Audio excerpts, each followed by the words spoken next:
Salute, Knicks streets. Welcome to the post game. Hope everyone's doing well. The New York Knicks went down on the road tonight at New Orleans, pushed the New Orleans Pelicans, who are fighting for that playoff seeding all the way. And we're going to talk about it tonight. So much news to chop up. In Knicks land, salute to the best fan base in the streets, the best chat in the biz. Hope everyone's doing well. Happy Easter, happy holidays to everyone. Got playoff ball to talk about. That's the big story. The Cavs matchup, we'll be talking about that and more. Dallas tank job tonight was crazy. And we'll, of course, talk about the game with RJ Barrett coming back, 28 points. Emmanuel Quickley continues to roll as the Knicks went down 105 to 113 and 47 wins on the season. We just got one more left, baby. Back at MSG, where we can close this season out in style, maybe get the 48th win. It really doesn't matter, though, as the playoff seeding is clinched. Cleveland Cavaliers, that's the matchup. We've got more to talk about. We'll be talking to you about a guest got lined up tomorrow, which will be talking about and previewing the Cavs series. The New York Knicks are back in the playoffs. The streets are buzzing right now. How's everyone doing out here? Lily Phillips, how you been? Happy Easter to everyone out here, family, and I appreciate everyone's support coming through. Big task. The Knicks streets are chilling. Yep, that's right. Game was meaningless, but man, was it fun. The New York Knicks showed up tonight, undermanned, short-handed, and took it to the New Orleans Pelicans. Dallas Mavericks, rested Luka after the first quarter, sat Kyrie, sat everyone else. They were up like 15 still. But I don't know what was said at halftime, but Mark Cuban would have got there, man, and got some people straight, I think, and got their head screwed back on, and they finally were successful tanking. And it looks like the New York Knicks may not get this pick this year. There's still a chance, though we will talk about it. Obviously, if the lottery proceedings were to change and somebody above the Mavericks were to jump up, that might push the Mavericks back down. But it looks like the Oklahoma City Thunder, they have a meaningless, a game they need to win against a game that doesn't mean anything for the Memphis Grizzlies. So, it does look like the OKC Thunder are going to get it. Speaking of getting it, buzzer beater, salute, spit and fire. We here, playoff ball. This is what it's all about. We're back, and I'm excited to talk about the big series. That's right, next week. That's what that's really what we're looking for. Next weekend, we don't know if it's going to be Saturday. It does look like it will be. Predictions, man, Knicks in 6 all the way. I think our bench is going to give them all they can handle. Like tonight, really. I mean, we pushed the New Orleans Pelicans all the way, who had a full strength except for Zion and Alvarado. But New Orleans were playing for something tonight. The New York Knicks really weren't playing for anything. But these pit bulls, these young pups, Quickleys, Grimes, Barrett came back, looked hungry. Hartenstein, amazing backdoor passes. Obi getting more groove. McBride playing solid defense. Tonight we really took it to New Orleans. I mean, you can't be mad at the loss, really. We're playing without 3 of our best players, really, and more. And, considering we pushed them all the way to like the final, minute, 2 minutes, it was a fun game. But it's a great warm-up. We're going to have a bit of a break. We got the one more game on our Sunday. Back home at MSG, we can get familiar with the home cooking and get ready to tackle the Cleveland Cavaliers. And I'm feeling good. Knicks in 6. But yeah, tonight's performances, right? RJ Barrett came back, which was solid. Emmanuel Quickley continued his hot form. We'll talk about it. But Knicks actually lost points in the paint tonight, as you see on the screen. When the Knicks lose points in the paint, they usually lose the game, and vice versa. But fast break points, still pleasing, playing faster, without Randle, without Brunson. We were pushing the pace and getting up and down, which was great. 15 fast break points to the New Orleans 12. They had the biggest lead, 11.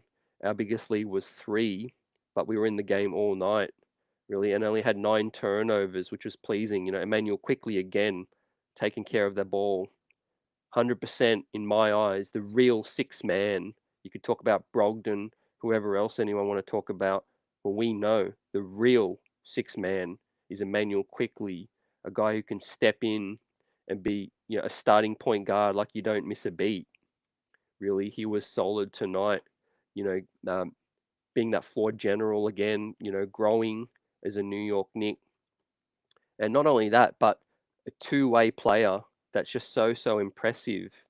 Um, what he's doing for this team, can't be stated enough, really. We're going to need him, and I think he's going to go off in the playoffs, 100%. Quickley was 31 minutes tonight. He's 24 points, 6 of 10 from 3. Got the 3-ball stroke flowing. 8 of 18, though, from the field. Didn't get to the line as much, he does usually shoot more than 2 free throws. So Barrett was the one getting to the line tonight, and Bully Barrett, welcome back to the lineup.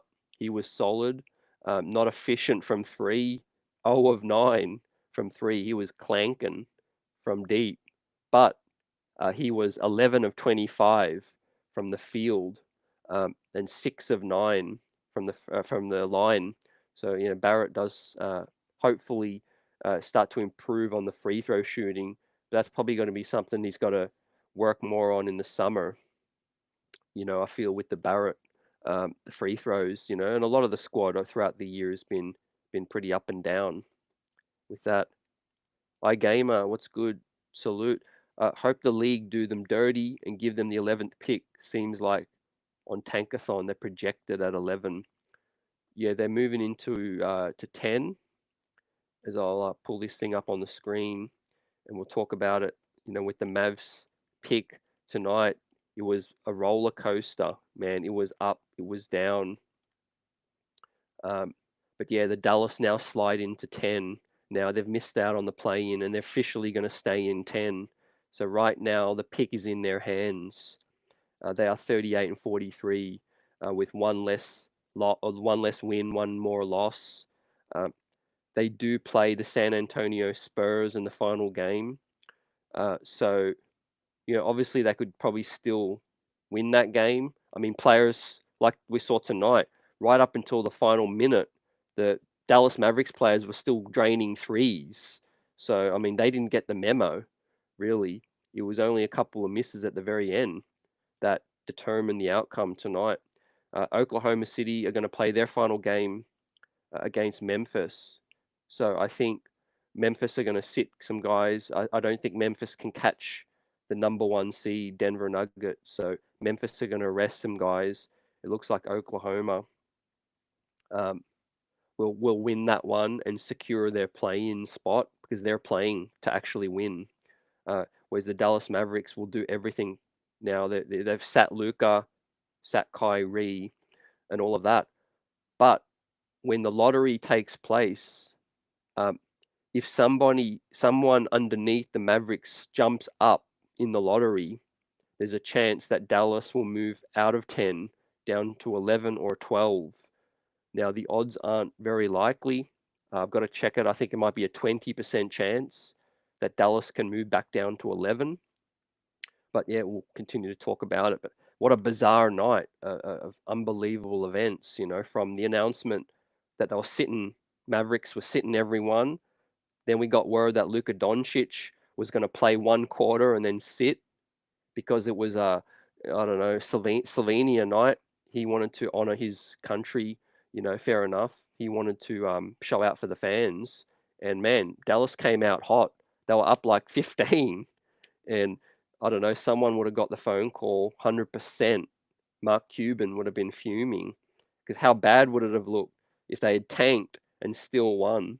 Theo Pinson was draining threes with like 2 minutes to go. It was just absolute crazy events, man. Talk to me, chat. Let's get into it. Uh, what are your thoughts on tonight? The playoff series coming up next week. Hopefully, we set everyone in the final game. What are your thoughts? Uh, Lily says, better give Quick the bag. Yeah, I'm on board with that 110%. Yeah. Showing out, the real six man to me. Another great performance tonight from Quick. 6 of 10 from deep. He looks so comfortable. We'll look at his chart in a minute. Yeah. Killer, I'm on board with what you're saying as well. Yeah, Quickly's a big key to us to beat the Cavs, being that spark plug off the bench, but also being able to step in. Let's say Brunson hand isn't quite right, or something happens. We know how valuable Quick is. Yeah, in the deep shooting. Yeah, JJ's in the house. Let's go. Yeah, yeah, pissed over the Mavs tank. From their point of view, I tweeted this out. They did the right thing for their organization. I mean, the play-in's not going to get them anywhere. They finally came to their senses and realized that they need this pick. But where did it all go wrong for them? Where did it all start? It was the 2 losses against the Charlotte Hornets, back to back, which absolutely killed the Mavericks. They had no business losing 2 games in a row to the Charlotte Hornets with 2 All NBA caliber guys, Luka and Kyrie, on the floor. There's just no way they should have lost those games. That was where it all went wrong. If they had just won one of those Charlotte games, they'd be in the play-in. All they'd have to do is win tonight, and they would have won because Chicago was tanking. And all they would have to do is beat San Antonio, which would be easy as well. So they screwed themselves technically. But let's see, man. Maybe the B-ball gods give it back to the New York Knicks and someone rises up in the lottery. um, Salute nice. What's good? No ball movement when there is a specific player on the court. Not saying names. Yeah, we had less assists tonight, but Hartenstein's 5 assists, man. Give us your thoughts on him. That's adding another dimension to our offense, and I'm loving what iHeart is giving us. A couple of those backdoor passes, man, to Deuce McBride, getting backdoor and beating his man was beautiful. Salute Will, how we feeling? Playoff bound. I'm excited. Uh, Dallas will have bad karma for years with the epic tank. Yeah. I mean, talk about bizarro world, like former Knicks Theo Pinson, Frank Ntilikina playing tonight. I didn't know who to root for, what to do. I was just staring at the screen. You know, when I was watching the Knick game and I saw Dallas up by 15, I was like, oh, I better switch this on. What the hell is going on? Why did they sit Luka to get up by 15? It's crazy. But something happened, because Chicago wasn't trying to win either. They were playing the bench as well. Um, so it will continue to talk about the Mav situation, and it's not all lost because we will get the pick back. Um, whether it's next year or 2025. But yeah, tonight's performance, RJ Barrett had some really good finishes. It was encouraging. Heading into the playoffs, I've said early, I think RJ is going to be an X factor in the playoffs because, when you think about Randle, you think about Brunson and Cleveland studs. I don't know if Cleveland have a third kind of guy that can play to the level of RJ Barrett can play sometimes. I'm going to say sometimes. You know, Karis LeVert's kind of washed. Um, Evan Mobley is still a bit up and down. Jarrett Allen's not an offensive force. Um, so if you think about Randle, you think about Brunson, and then you think of Garland and Spider, I think, on certain games, if RJ Barrett played like he did tonight in this Cavs series, that's going to be gravy. Um, 11 of 25, missed all 9 threes. You're kidding me. But 6 assists, 7 rebounds, 28 points. Unfortunately, though, was a minus 15. which we're accustomed to, to seeing some average to below average defense. But yeah, to your point, it's going to be tough to see him finishing well at the hoop with Mobley and Allen. So he's going to have to adjust. Yep. You want to start Quickley over RJ versus the Cavs. Yeah, I can't be mad at that at all. I like the way we play faster as well. Yeah, what's good, Cameron? Yeah, that loser, Channing Frye, predicted the Cavs as well. We got Richard Jefferson picking the Knicks as well. So some people know what's happening. Some people know what's not. Lily, yeah, Mark Cuban sad right now. Yeah, at the end of the day, today's events and recent events are just a byproduct of bad moves. Arrogance from the Jalen Brunson thing, not owning up to it. Trying to put the blame back on Rick Brunson. You're kidding me, right? You mean to tell me your father's not supposed to advise his son on guaranteed money? The New York Knicks would have slipped that guaranteed money in his pocket ages ago, which is why we ended up getting done for tampering. But you know what? It was worth it. It was well worth it. JJ's got the percentages, so yeah, they deserve that karma, which could be coming. Yeah, if the pick fall down to 11, there's still a 19% chance. So I like that. Yeah, and it's this year, but next year we could end up getting it. You would have to think the Mavericks will try to figure some solution and bounce back. Try to get not be in the bottom 10 again. Otherwise, it's lights out for Luka. Um, uh, Yeah, Killer, what's the news on Randle? That's what I'm thinking as well. There's no news, unfortunately. He is to be reevaluated probably by, it's looking like we're going to play Saturday next week. And it was a 2-week timetable up until probably Thursday, I'll say. I would say 2-3 days before game one, he was scheduled to get reevaluated just to see how that ankle's doing.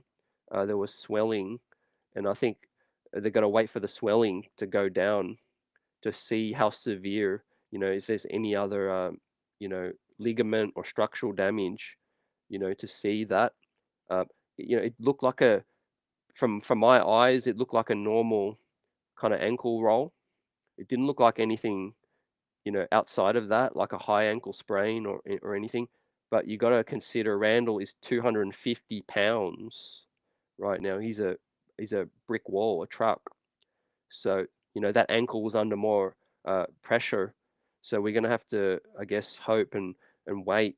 I'm not expecting Randall to be ready by game one, even if the ankle is still feeling okay. I'll expect common sense to just play game one and just see, we're playing with house money, game one. Maybe we try to play a little different. Obi Toppin, play fast. We're winning the fast break points, ladies and gentlemen. Tonight we won the fast break points again, 15-12. So, we're in the game. So without Randall, we need to play fast, and we got a great chance. Yeah, thanks to Bam. Yeah, it was unfortunate. It just sucks that the injury happened so late in the season. Will, I'm excited too. Just being in a position right now where we are clinched and all set, yep, and rarefied air for this fan base, and I'm enjoying it 100%. Got the streets buzzing, man. CT, what's going on? How about those Knicks playing good D, Tom Thibodeau basketball? Can't wait for that Garden chant, man. Defense, defense, defense. And I really think we're going to clinch one of the first two games, which is going to give us a heap of confidence going in and put Cleveland under more pressure as well. I think that's the key. Two teams pretty inexperienced, let's be real. But if we come out strong in the first two games, I got no doubt we can pull one out of the first two at least, and then bring home court back to MSG, where the fans are going to be crazy at that point.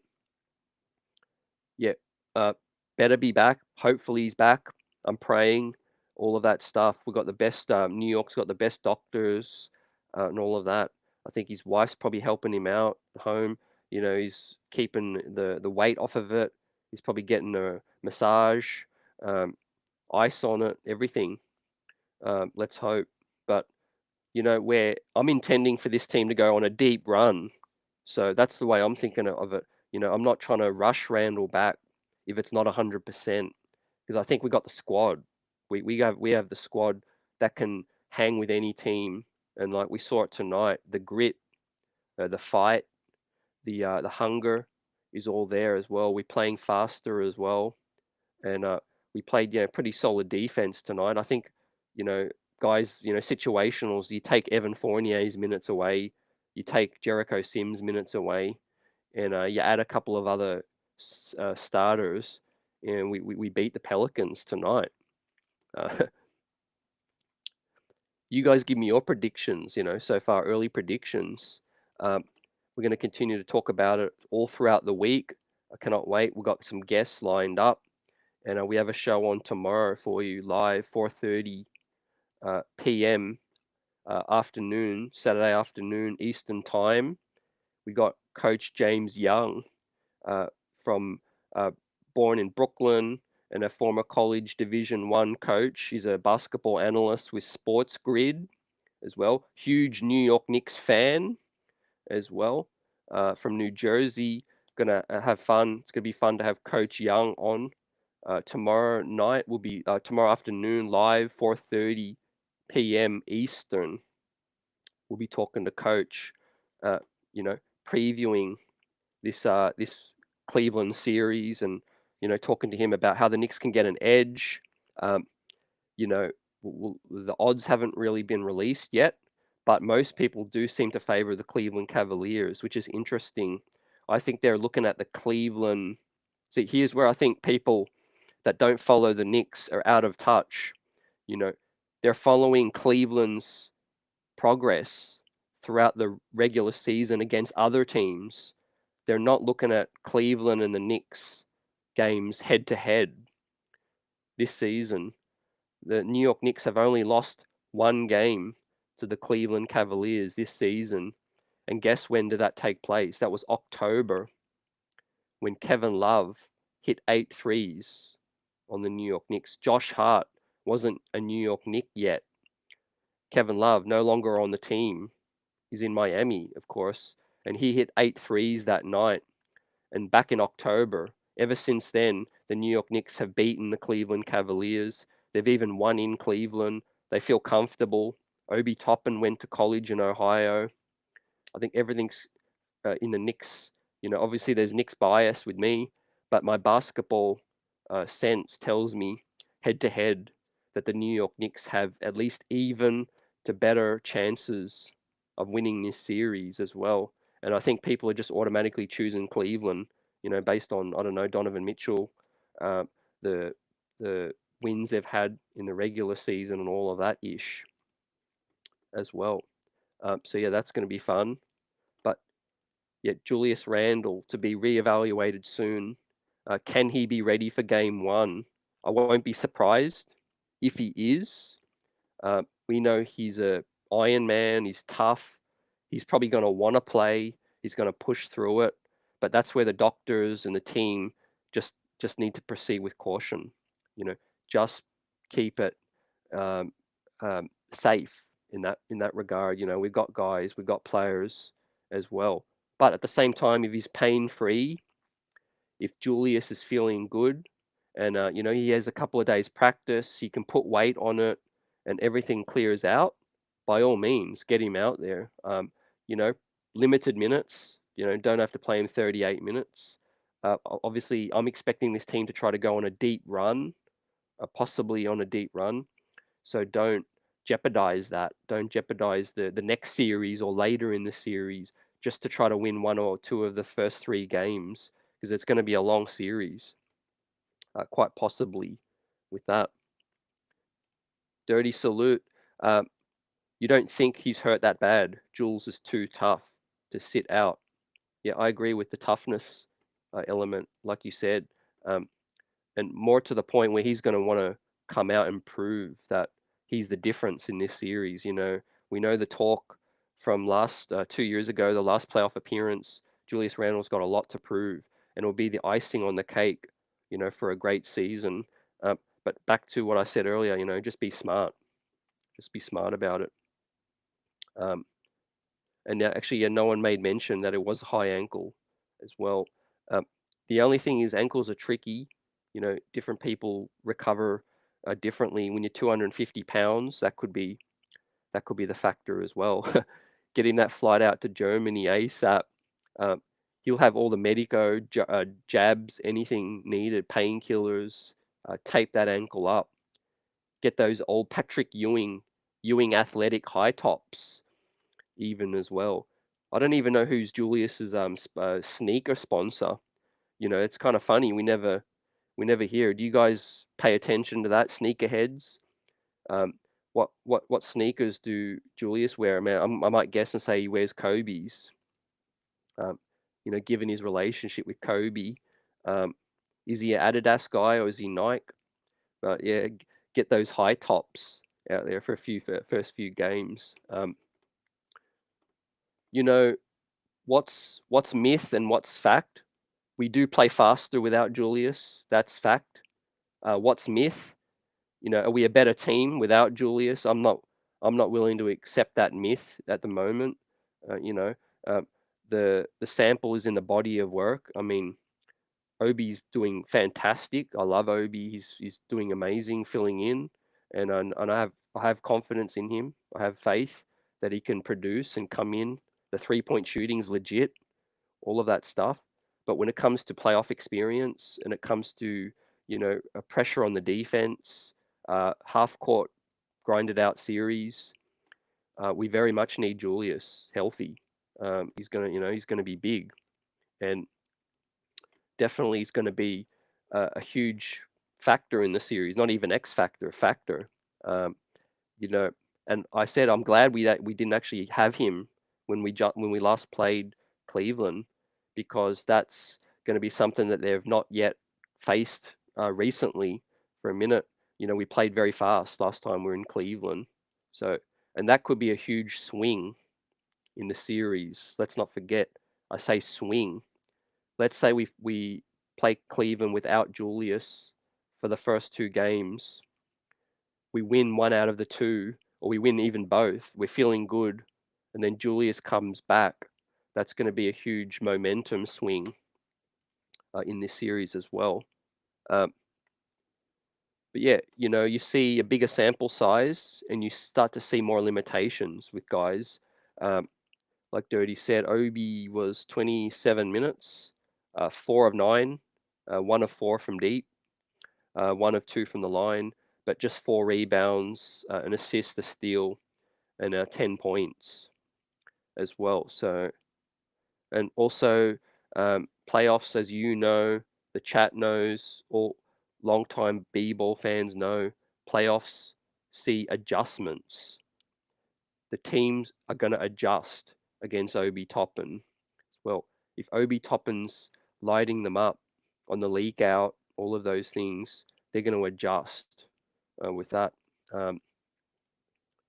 But no doubt, Julius has got to be switched on to the soft double. The hard double, the soft double is what got him unstuck, I think, 2 years ago, against Atlanta. He was in two minds. Should I keep the ball, dribble a bit, back my man down, hold on to the ball? If there's a soft double, do I kick it out? Hard double, when do I kick it out? Julius has got to make quick decisions in the half court if we do play slower as well. So that's something that I'm really looking out for as well. But man, Emmanuel Quickley, this guy's going to get paid. We talked about it last show. Kind of the chat floated out some numbers. Zach Lowe recently on a pod as well talked about, I think the Knicks would be wise to come with an offer of at least 20 mil per. I see some fans, trying to be pretty savvy, pretty fiscal, and throw 17, 15, 18. I'm sorry to say that's not going to get it done. And also you want to take care of your own first and foremost. You don't want any risk of pissing off one of your guys as well. it's a business at the end of the day. He's got representation, he's got family, he's got mouths to feed. And back to the basketball side, he's doing it. He's producing on the court, and the NBA is standing up. Like, if he makes it to restricted free agency, we'll still be in a position of power.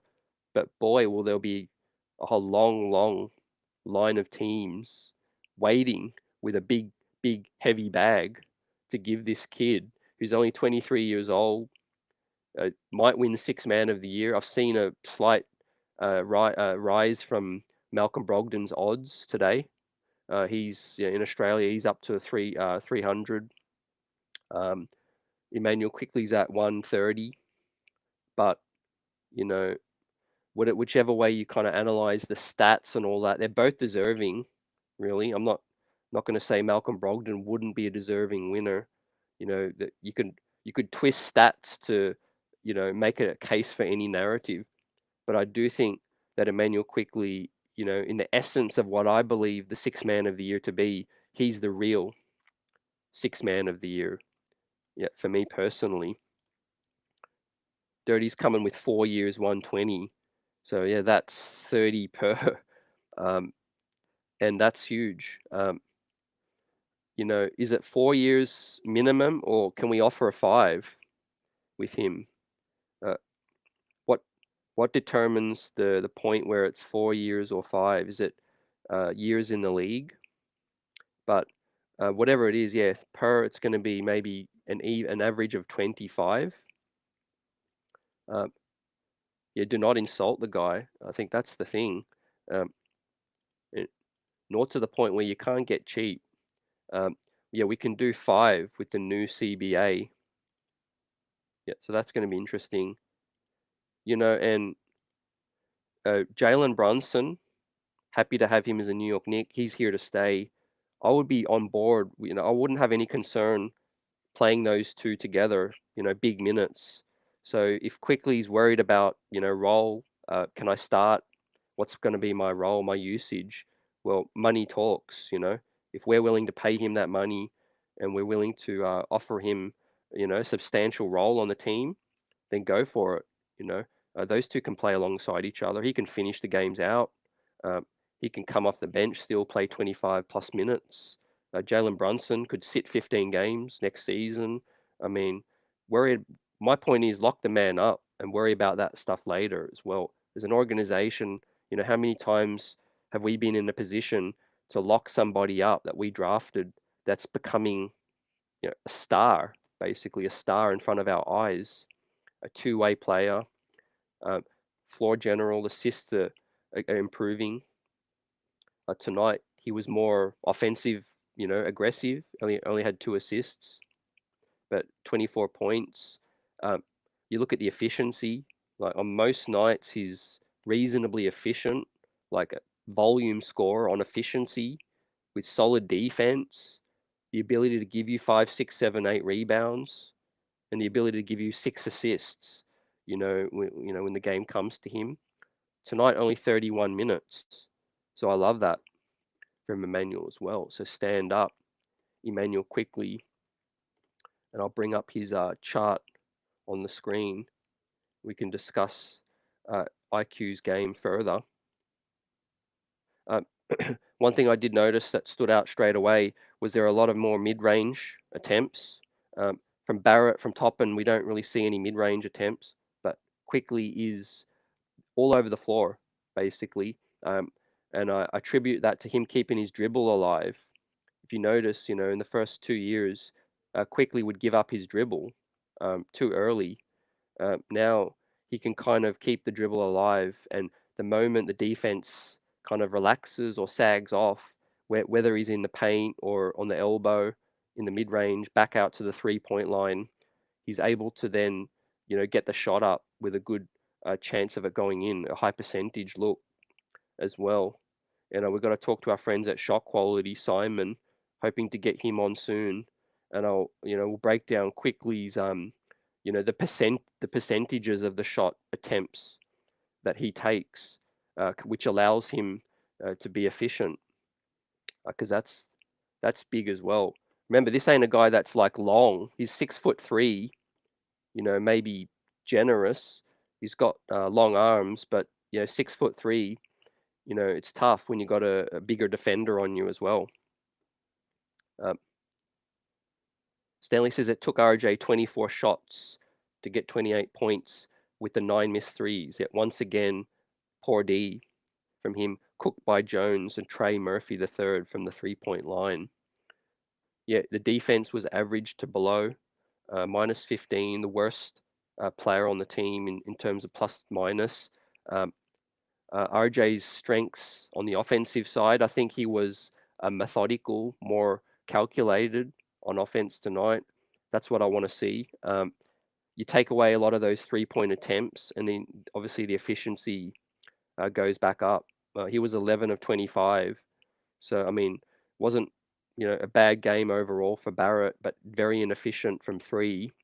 And the defense was poor as well. So that's going to be big for RJ. If he's returning next season, if his defense can improve, I don't know which developmental coach has helped Quickley and Grimes, and if someone's really worked with these players to improve their defense, please get with RJ Barrett and work on the lateral foot speed, lateral movements, and ability to stay in front of his man. I think if he naturally loses weight, I do think RJ Barrett can just improve as a defender that way, get a little bit faster, ability to get skinny, get around the pick. And I think, like Dirty's mentioned in the past as well, second year RJ Barrett's defense was ideal. He's improved offensively to this day, but defensively 2 years ago, if he can meet in the middle from his second year defensively to his fourth year offensively and come back a more rounded player, he's going to be big, because rest assured the New York Knicks will be looking at upgrades. They're evaluating. Yeah, great point too. If Brunson and Quickley can close, they can damn sure open.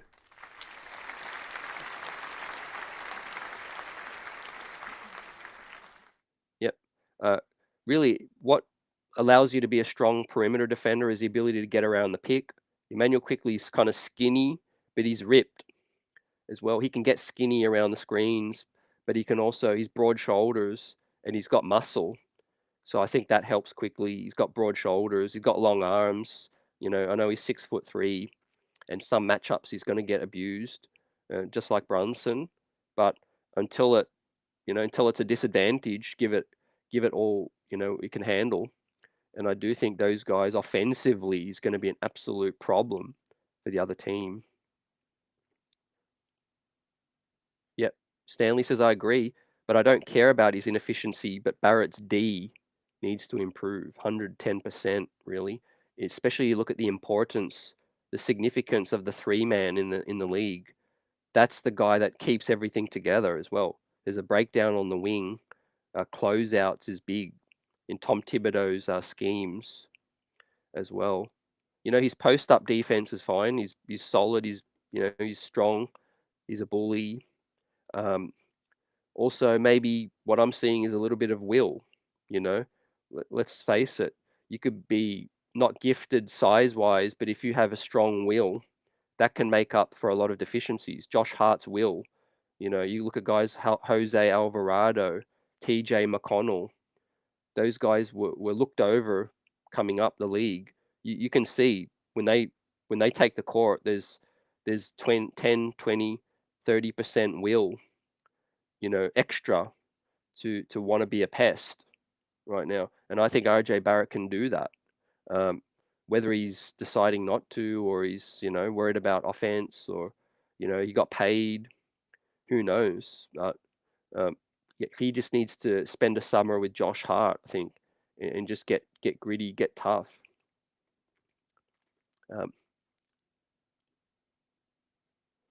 Quickley's rebounding's great, long arms, but that is another blight on Barrett's situation with the length as well.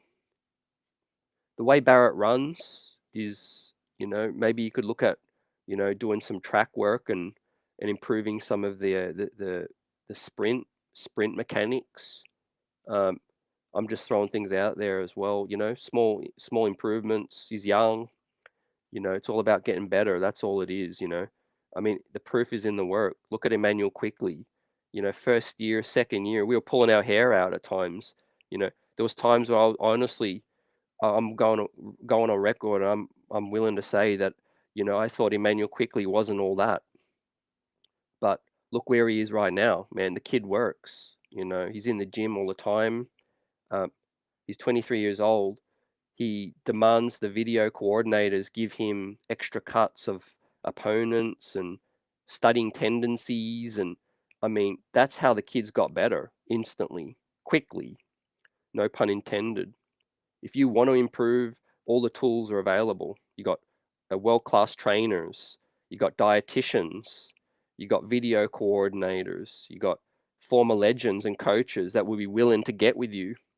All of those things. If you want to be great, there's no excuses, really. Kobe Bryant, Tracy McGrady, all these dudes, separated themselves because they were always doing the work. Emmanuel Quickley now. So there are some things that are God given, and there are some things that you have to just put in the work to make up for as well. Like I said, I go back to the dudes like Alvarado, who was out tonight, you know, TJ McConnell's, these kind of guys, Ricky Rubio's, you know.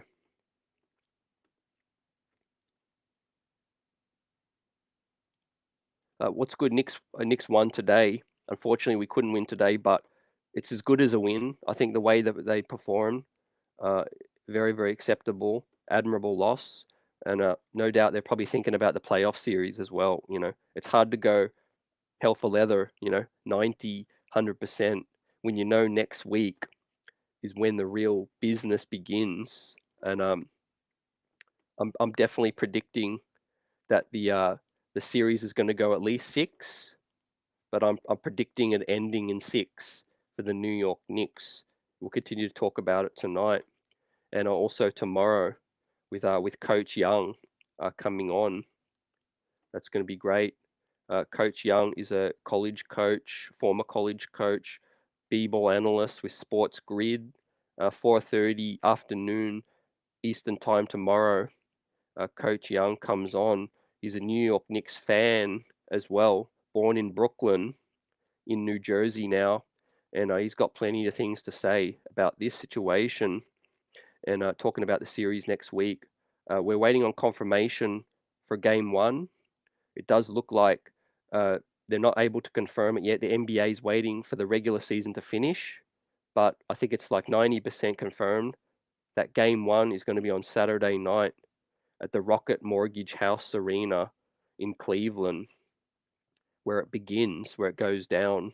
And I'm kind of like on the fence in terms of like the break, whether it's a good thing or not a good thing. The length of the break, I think a 2, 3, 4 day break is fine, but 5 or 6 days break, um, it might not mean anything. Maybe I'm just a little bit cautious, but I think they're going to get time to practice. They're going to get time to study film. So yeah, it should be a good thing.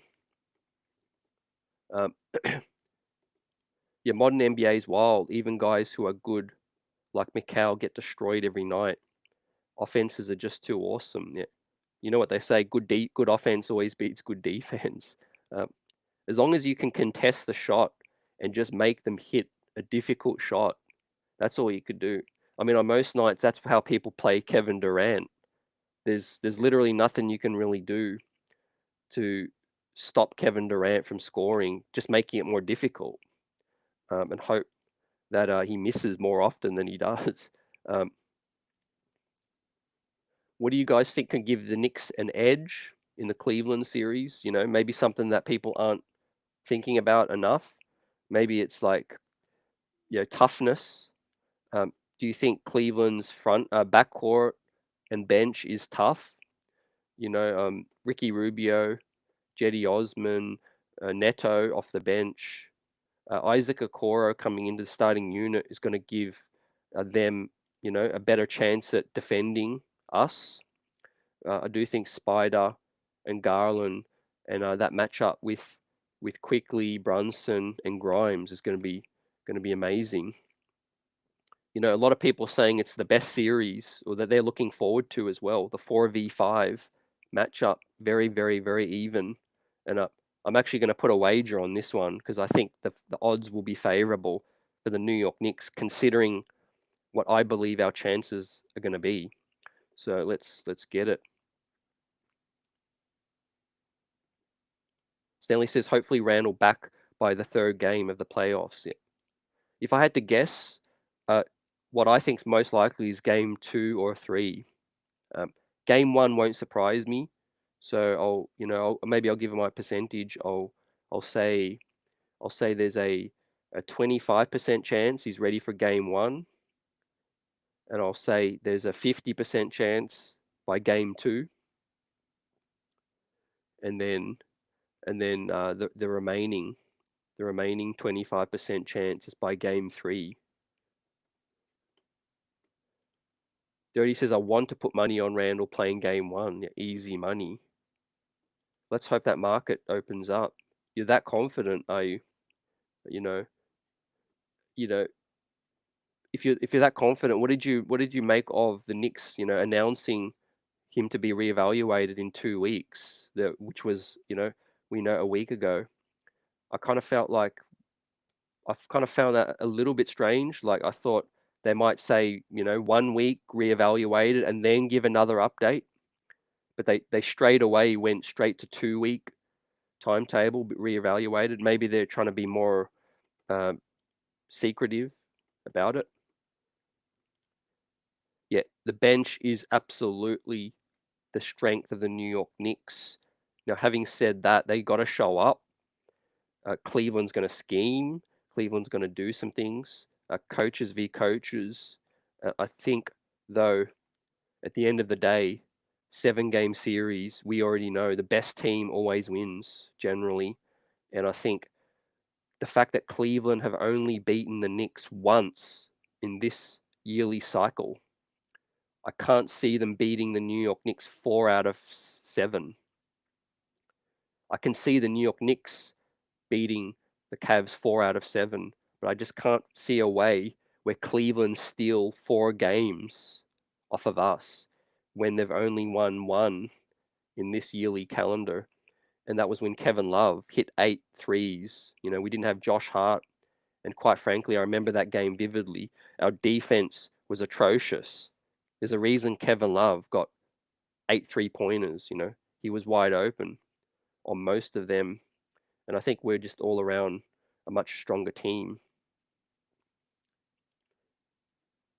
Yeah, Dirty's not one of the biggest Randle guys, but you think he's one of the toughest dudes in the NBA. Yeah. Thibs will let him play if he wants to. Even if it means possible rolling it again, or, there's a chance it comes up limp. That's going to be the biggest element, I think, in this. I think if he's to play game 1, he'll be practicing, taking contact, and making sure a few days before that, that it's good in practice. AC's in the house, salute. Knicks just looked meh tonight. Yeah, I think combination of just trying to stay with it, funky lineups, Evan Fournier, the flow was a little bit disrupted. I think, Jericho Sims, who did okay, but he was active, 8 rebounds. I thought he rebounded really well, 4 offensive rebounds, set great screens. But yeah, I think the tendencies were a step slow tonight. And the chemistry, obviously, with Evan Fournier taking up 15 minutes, Hartenstein only playing 19 minutes. The most positive thing for me tonight was that Grimes and Quickley still look like they're continuing to roll with the shooting. And obviously, Hartenstein's passing, Obi kind of came back down to earth a little bit. But Barrett, Barrett getting all the shots up that he can get up, before the real deal begins. I think is a positive as well. Why not? No Randall, no Brunson. Barrett went nuts tonight. 27 or 25 attempts and 9 3-point attempts. I'd rather him do this now than next week. Let's say that. Yeah, regarding the timetable, you think they wanted to give him the 2 weeks off, because he was playing bad. Yeah. Resting his mind, that's a good element too. Resting his body, the rest of his body, resting his mind as well. And with one ankle, you could still continue some cardio. He's probably running on the cycling on the bike and all of that. But nothing's going to prepare you for the intensity of a playoff series, and I think that's going to be huge as well. Coming in, I think the intensity goes up a notch. But again, what's in our favor is the toughness of this New York Knicks squad. I think backcourt versus backcourt. I mean, I take Brunson all day, every day over Spider. Spider's got the flash, the offense, but does he have the kind of toughness Jalen Brunson does as well? Not saying Spider's not tough, but Jalen Brunson's proven time and time again this year that he's willing to do whatever it takes, put his body in front of the big man, and lay it all out there as well. So I salute him. Yeah. And you avoid the constant questions as well. Is he ready? Is he going to be right? I think I said on the night, you under promise so that you can over deliver, basically, rather than vice versa. In that situation, if you said 1 week and it becomes 2 weeks, everyone starts to panic. So that's a good point. AC says, I'm a little concerned about guys sitting and losing the flow, but after all, they do need to rest up. And two, it's a two-edged sword, 100%. I feel the exact same way, because I do remember 2 years ago, whilst we were still fighting for the 4th seed, there was that bad loss to Charlotte, I think it was, and then we had to play Boston when the game didn't really mean a lot. And I was thinking to myself, like, we just want to get to the finish line, and focus on that. So right now, it's like, the week can't come fast enough. All these practices, it's going to be all these headlines, all this talk. I'm cool with a 3, 4, or 5 day break, but a 6 or 7 day break is interesting. But Tom Thibodeau is going to earn every single dollar he's making if he's the coach to get this team motivated, have them ready defensively, get the schemes right, all of those things. I don't think it'll be too difficult. And like I said, hand on my heart, this is the most favorable matchup for the New York Knicks out of any of the top 4 teams. I'm not trying to disrespect Cleveland. I just think this is the Knicks' best chance at winning a series since 2013. Really, 10 years ago. I think if we're to lose it, it's going to be in 6 or 7. If we lose in 5, it's a failure. I'm not going to say the whole season's a failure, but it would be bad if the New York Knicks lost in 5. I don't see it happening. But no disrespect to Cleveland, they could turn it on. They could get hot. Again, anything could happen. Yeah. Stanley says Cleveland is going to go at Barrett, force him to shoot the 3-point shots like Atlanta did with Elfrid. If that's the case, he's going to get plenty of open looks. The Mamba mentality, man, he never shrinks in the moment. He just keeps shooting. We could be looking at another John Stark situation, 0 of 9. If this was game 1, I don't think RJ would hesitate to shoot. He's going to keep shooting, so maybe we live by the sword, die by the sword on that. But one thing's for sure, we need to get the ball whizzing around, because if the ball fizzes around and we get into the hands of Grimes, we get to the hands of Quickley and Hart open shots, Obi, Deuce McBride, I think we're still looking good. But that's going to be a big element, like you said, the 3-point shooting. 7-game series, there's going to be enough chances for the New York Knicks to close it out. I think. It starts and ends with Brunson and Randle, and then any of the other role guys that step up is gravy, I think, to me. I think we can also expose, the situation with Isaac Okoro, leave him kind of open a bit. On the flip side, we want Isaac Okoro shooting those shots. Uh, we don't want Jetty Osman shooting those open shots. He killed us. Neto, I'm cool with sagging off, letting Neto shoot. It's going to be fascinating. The corner threes is where RJ is the most solid. Definitely, that's a good shot for him. As we're looking at Quickley's chart on screen, you see he's all over the floor. And while we're talking about RJ, I will bring RJ's chart up on the screen as well, so we can look at those 9 misses and all of those makes in the paint. Dirty says a big problem, RJ is only good from the left corner. If you check his chart, that's also where Randle likes to bomb from as well. Yeah, the lefty situation's coming back on us. So obviously this shows the good and the bad, right? Tonight was good. Tonight was the good RJ in the paint, finishing. I've rarely seen that many more makes than misses in the paint with RJ. So that's a positive. Like I said earlier, I think he was more patient tonight. He was a bit more calculated, backing his man down with the push shot. Couple in transition, where he got penetration and went straight at it. The difference is, is JV the kind of rim protector that we're going to see with Mobley and Allen? Like the chat said tonight, 100% on point.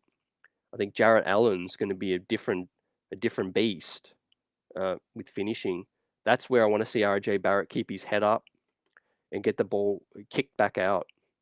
Tonight he had 6 assists, and he actually had a really couple of, I'm going to say, great passes as well. Salute Bonson's in the house. Salute.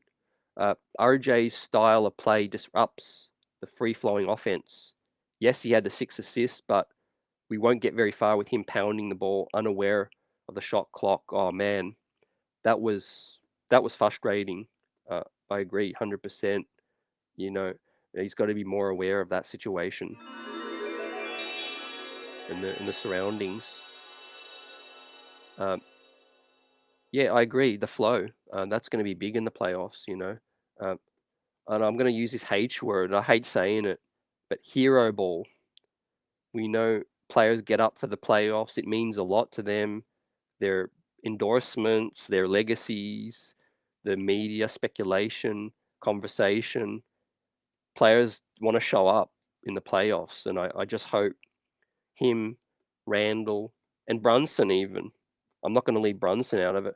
I just hope none of these guys want to play hero ball, try to win us a game all by themselves, because that's not the right way. We've got a deep team. We need to get the ball moving. We play fast. Guys like Hart, Grimes, Quickley, Hartenstein, all willing passers. Deuce McBride. It's those guys that need to rub off on those other guys. It might be a situation where we're expecting Brunson to take over a game or two and score 40, but maybe that's not the way the Knicks win this series. If Brunson scores 20, Randle gives us 20, Barrett gives us 18, Grimes gives us 16, Quickley gives us 14. That every game, that could be the best way that the New York Knicks beat Cleveland. Because like I said, my fear is that dudes try to take over and then it becomes predictable. Think about how easy it's going to be for their coaching staff to then, start to scheme. We're just going to make that easy for them. Tonight, 15 fast break points again. We won the fast break points, so the ball does flow more with less isolation guys. But yeah, the playoffs are going to be crazy.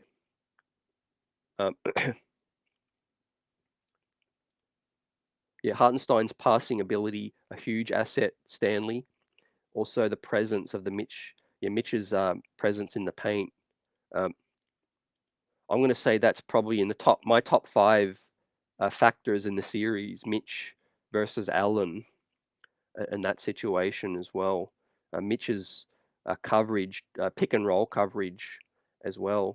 I think he's done a good job of that recently. Spider going to get into the paint a lot.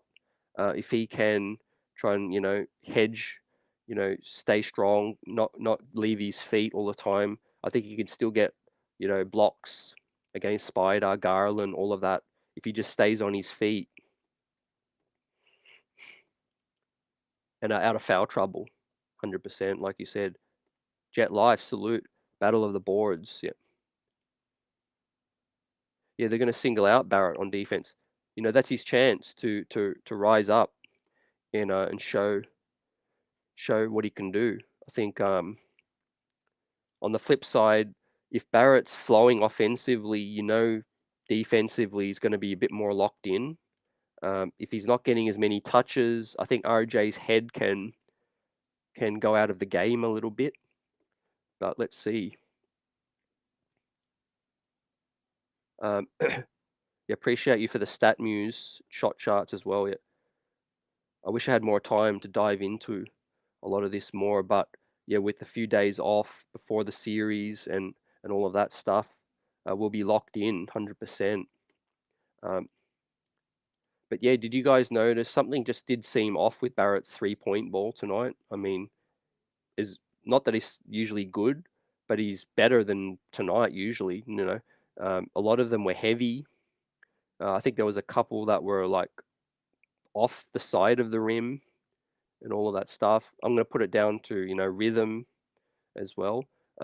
Maybe he feels more pressure without Randle playing, without Brunson playing. Maybe he feels like in his head, I'm the third best guy. It's my time to turn up, kind of thing. Like John Starks, again, I say it, you could live by it, you could die by it. You can't change a player's makeup. Barrett's mentality is to just never get shook in the moment. Just keep going. And he does have a tendency to bounce back, get to the cup and get us crucial buckets when we need it. Some of them are circus shots. Some of them just look awkward. I don't know how he does it. Sometimes he just does it. But in a perfect world, I would cut his 3-point attempts. Like, I'm sorry, you just ain't a good 3-point shooter. Common sense. I know some of them could be open, but 9 attempts from 3. If you're not feeling it early, then get to what you're good at, man. Back to the basket, get down low, get downhill, and then kick it out.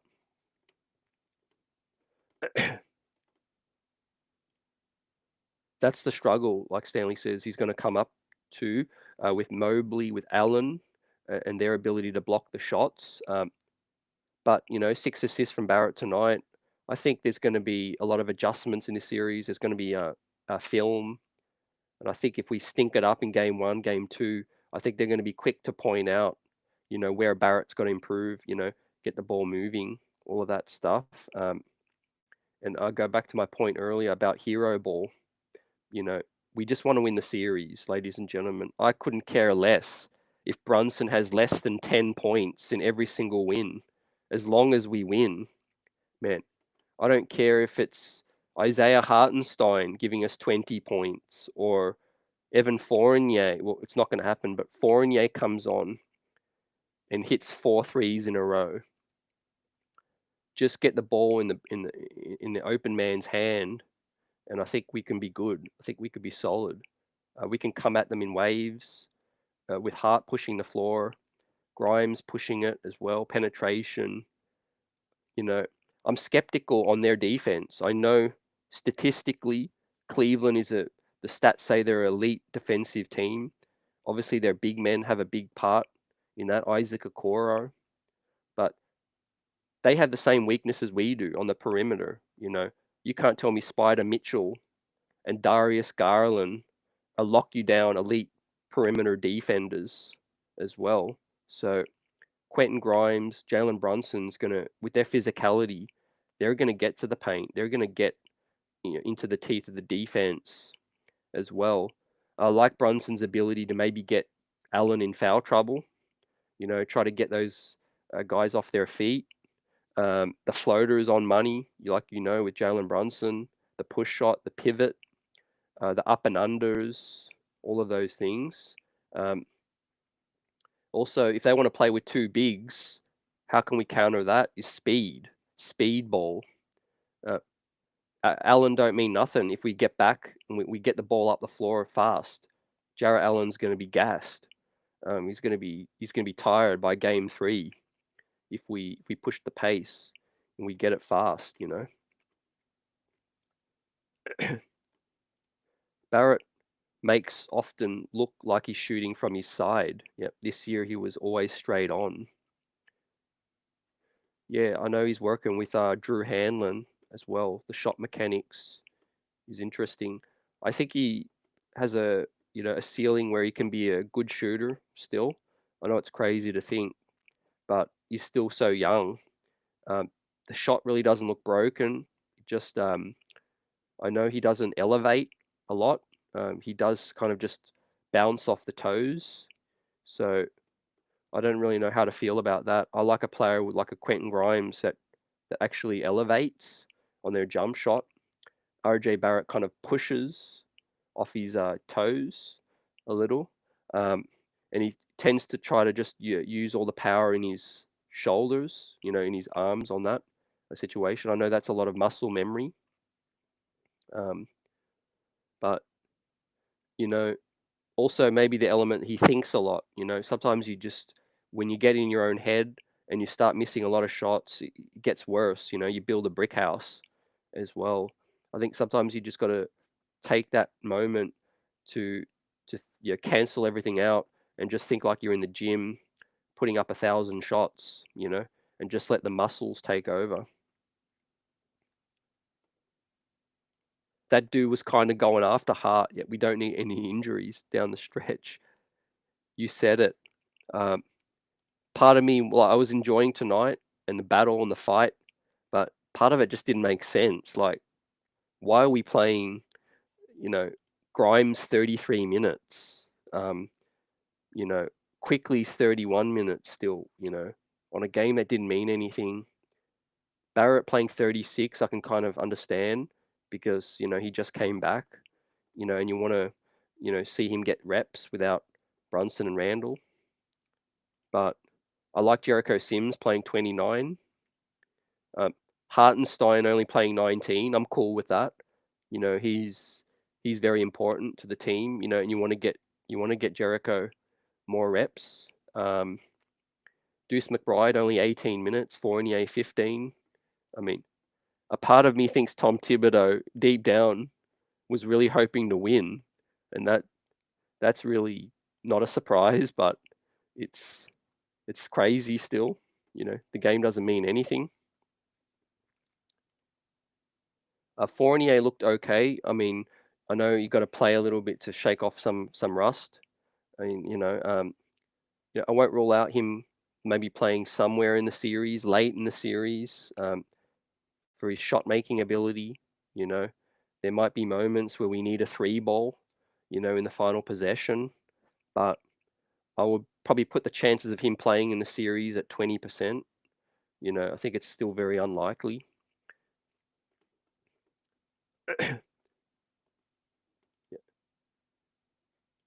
AC says Barrett, if he's not traded, might need to come into camp next season leaner and stronger as well. So he better hit the gym this summer. 100%. You said it. I think he's going to play with Canada. I do think he's going to have a bigger summer. Last year was the contract negotiations, talks, and all of that stuff. We know that can be distracting for a player as well. Now, we got Quentin Grimes on screen. Now, like I said earlier in the show, look, if I had to ask you guys, what do you feel the best about heading into the playoffs? I've got to, I mean, Brunson's always got to be in the top 3. Brunson, Randle's got that cloud, so I'm not going to put Randle, but Quickley and Grimes and Brunson are the three biggest reasons I'm going into this series feeling comfortable because of those. And Grimes' form with Quickley and their growth, I think, in terms of just highlights the New York Knicks' depth that I just don't see Cleveland, with. Josh Hart is a guy as well. I mean, you could mention his name also, but in terms of their bench with Rubio struggling, Neto, Okoro's challenges offensively, Dean Wade is going to be heavily relied on and Jetty Osman hitting shots. And I think with Grimes and Hart's ability to make it tough for them, if they're not getting open looks, I think I could see that avenue to the New York Knicks bench just elevating and changing the game. Yeah, that Brandon Ingram play was tough. I mean, if that was Mitchell Robinson or a New York Knick, it might have been an ejection. You said it.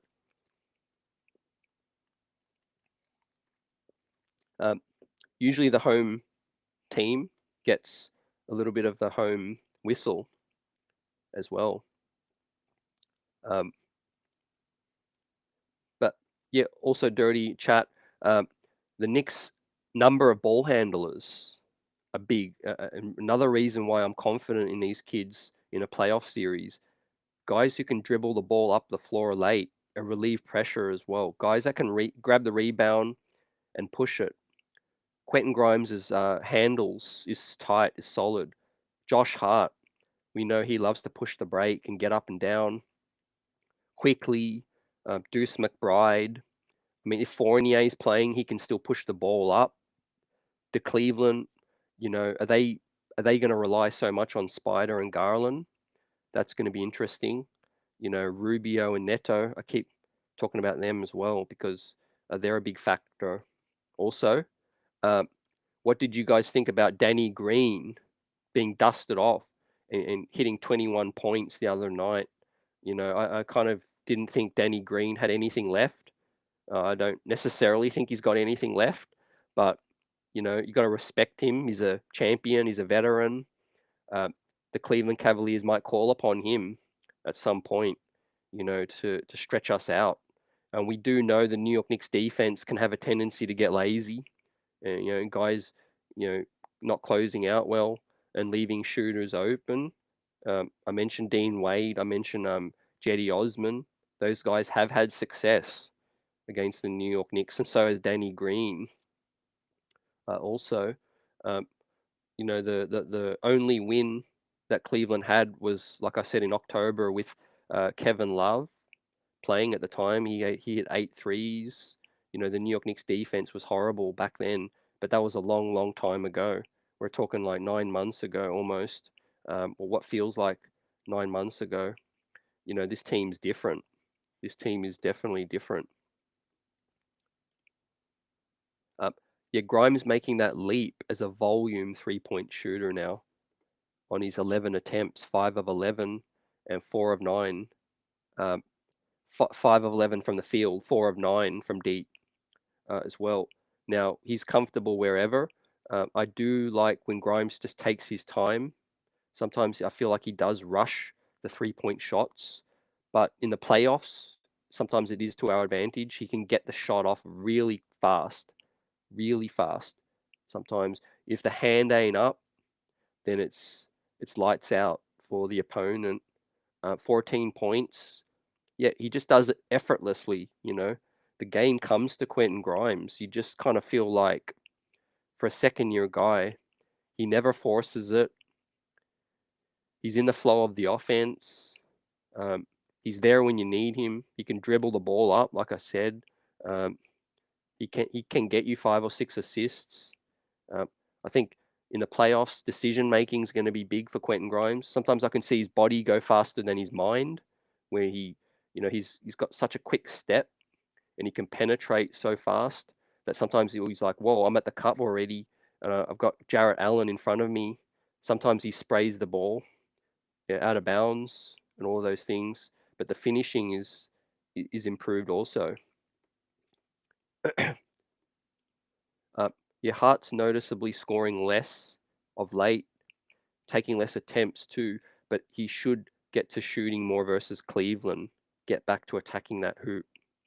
Yeah, I like that. You said it. The putting pressure on the defense, getting them in foul trouble early. I tell you, it's going to be fascinating to see how the officials call this series. I could see it going very physical. Allen, Mobley scrambling under the bucket with Randle. That's going to get physical. That's going to get chippy. Just thinking about it right now, Julius Randle, he's gonna get tested, no doubt. They're gonna try to get under his skin and make this thing a battle, physicality. Um, Evan Mobley's a young man. He's gonna get tested, but he's got length. He's 7 feet. It's gonna give us different challenges. But I like Josh Hart's ability to get them under pressure and get out and transition. Grimes taking 8 threes plus in his last 8 games. Great statistic. And I go back to what I said before about he only needs a second to get that off. I think sometimes he already makes up his mind dirty when the pass is coming. He already knows, okay, I've got enough separation where I can rise up immediately. And sometimes he does it so fast that he knows already that I'm shooting this thing. And that's what a pure shooter is. Kyle Korver, Allen Houston, those kind of guys know how much time they need to get the shot up. Yeah, that's a huge key, 100%. Huge key. Yep. Just think 7-game series, it's a marathon, not really a sprint. And we can tire them out. If they want to play big, let's see. I don't know. You guys watch Cleveland enough, but is there a second option where they can go small? Can they play a Coro at the 4?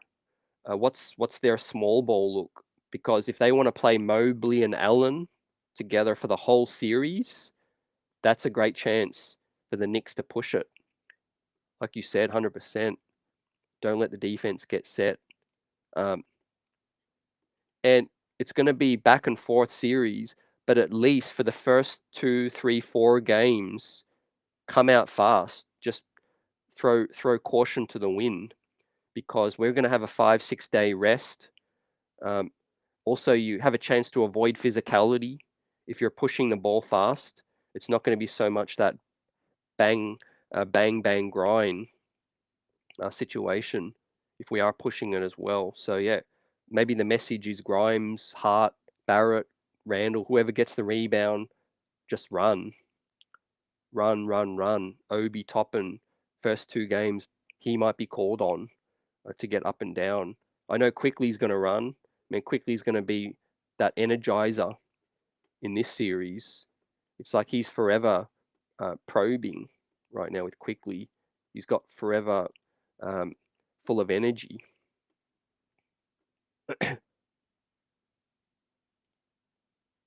Yeah, Grimes is scoring a bit more. That's gone up. Hart's gone down a little bit. And we always say with Hart this, he's a glue guy. I think he just knows his role and he's happy to be where he's at. He's that quintessential player now that's not worrying about shot attempts, not worrying about number of scoring. He's 28 years old and he's the 4th most tenured NBA active player to never play in a playoff game. Josh Hart has played the 4th most games out of current active players to never play in the playoffs. So I think he's just ready to step in and play a role, do whatever the team needs. Tonight, Josh Hart shot 7 free throws, which was perfect tonight. So yeah, that was on screen. That's Grimes' chart as well. Quickly look at RJ's again. All those looks in the cup and all those 9 misses from deep. So let's hope he's just getting all those bricks, out of the way heading into this series, man. Could you imagine he comes in and shoots 6 of 6 in game 1? things can happen. Things can change quickly in this situation. Now, final game, I would play Barrett. I would be okay playing Barrett solid minutes. I mean, you can rest players, but you can't rest everyone, the whole game, so get McBride lots of minutes, play Fournier lots of minutes, maybe play Hart only 20 minutes, but play Barrett 30 minutes, try to run him into form coming into the first game, because remember, he's missed some time. So I'll be okay playing Obi also 25, 30 minutes in this final game. How would you guys like to see us play this final game? Do you have anything to add with that? Maybe Trevor Keels, DeQuan Jeffries, Dwayne Washington get healthy, and I'll be okay with them playing the whole second half. But we got to get guys some minutes. We want to come in with some kind of rhythm. That's going to be a big situation to watch. So yeah, look, RJ Barrett was good under the bucket, getting into the paint. His 6 assists was nice. Yeah, Emmanuel Quickley's form and game. It seems like now he might have one down game, maybe not even bad game, but down game every 5 games now. The inconsistencies kind of dissipated with Emmanuel.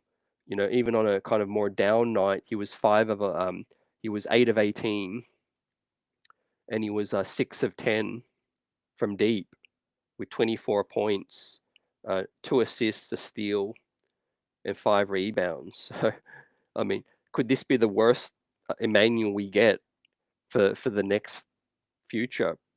Kind of thing. Very efficient from deep, not as efficient from the field, but 8 of 18 is not exactly bad too. So defense, all of that stuff, decision making, nice. Maybe the most impressive thing with IQ, and this is something that was a bad habit that he's rid of, is the shot selection. We don't really see those crazy heat checks as often as we used to. I'm talking where he dribbles the ball barely past half court and he hits a logo 3, a heat check kind of thing. He's also taken his time as well. Yeah. RJ going to go for 40 so he can lock up 20 points per game. Yeah. He's definitely volume, like Quickley was, but as his career goes, he'll probably become more efficient. He's just got to focus more on the where his wheelhouse is, more mid-range, under the cup, and just cut some of those 3-point shots, until you become more efficient in that area. I just don't want to see them going in to the playoffs with 2 losses in a row. I think given where the Pacers are, fam, I think there's a great chance the Knicks bench mob can still clinch a good win. But really, it's about focusing on the tendencies and the rhythm right now heading into the playoffs. It won't bother me too much with that. They are a bit streaky too. Yeah, I think the fact that Brunson's not in, Randall's not in. Once those guys come in, you'll notice the difference. You'll notice a big difference with this thing. They're the veterans of this team, the leaders, and where they are in their careers. I think they're the players looking most forward to the playoff position now. Brunson's 26. He chose the Knicks because not just because the money. All this talk about Brunson, coming to the Knicks because Dallas didn't offer him the money. People aren't talking enough about Brunson wanting to come to the New York Knicks to elevate this franchise, fill that void, fill the point guard spot. I don't think he felt that way in Dallas because Luka has the ball, 70% of the game. So, Do I think it was a shot at Luka? I don't think it necessarily was. But did Brunson enjoy playing with Luka? Probably, maybe not. You know, a great point guard wants the ball in their hands. Otherwise you feel like you're just a 6 foot shooting guard. You know, Jalen Brunson's a point guard. He wanted the ball in his hands. What's good, Almighty? Yeah, Nick's a bit streaky, but yeah, we're ready for the playoffs, man. Like I said, it's going to be up, going to be downs, but we have the horses to win this series in 6. And what's going to be the key to that is winning 1 out of the first 2 games, taking care of home court. Of course, that's super important as well. And then closing it out. We know how hard it is to close a series out. So they're the 3 steps. Win 1 of the first 2, get home court advantage back, take it back to MSG, the Mecca, take care of home court, then close the series out. That's going to mean winning another game, most likely in Cleveland if we can. Otherwise, it's going to go 7. So that's going to be another situation where closing the series out. When a team gets desperate, their play gets desperate. But at the end of the day, our players, we have better depth, better defenders all over. We just got to play smart, play with IQ. I think if how we finish in the final game will be a good, will establish some good vibes. I do think, hopefully we shoot well, we come into it, with good rhythm, all of that stuff. And I do think that it's going to be an opportunity for us to be scheming and scouting, looking at the reports and all of that stuff. Because we'll give out some grades, but we know the common trends this season. As I keep talking on like a broken record, if the Knicks can win points in the paint and we win fast break points, we usually win the game. Tonight we won fast break points but lost points in the paint. Turnovers has been really good recently, usually averaging 9, 10, 11 turnovers in this recent stretch. So yeah, taking care of the ball is going to be big in the playoffs, forcing turnovers.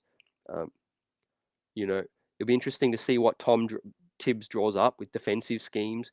Are we going to trap Spider Mitchell at any point, try to get the ball out of his hands, or are we just going to let Spider go off and try and let no one else beat us? How would you guys, face that situation? We beat them with Spider putting up 42. So do we just play it straight up and see what happens in game 1? Because Allen's not an offensive-minded guy. Mobley's still got a lot to prove. But yeah, Garland and Spider is going to be Cleveland's only chance to beat us, I feel. And I don't feel like I'm being disrespectful. It's a 7-game series, and I don't see Cleveland beating us 4 times. 1 time, 2 times, maybe 3 times, but 4 times out of 7 is going to be interesting. It's going to be tough, especially the way Tom can scheme and draw up these defensive stuff. Yeah, salute Buzzer.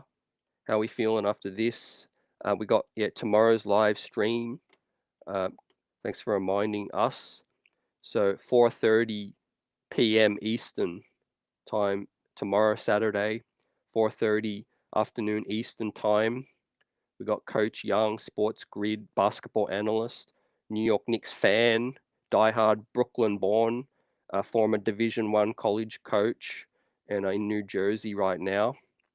And talk to Coach about his passion for the Knicks.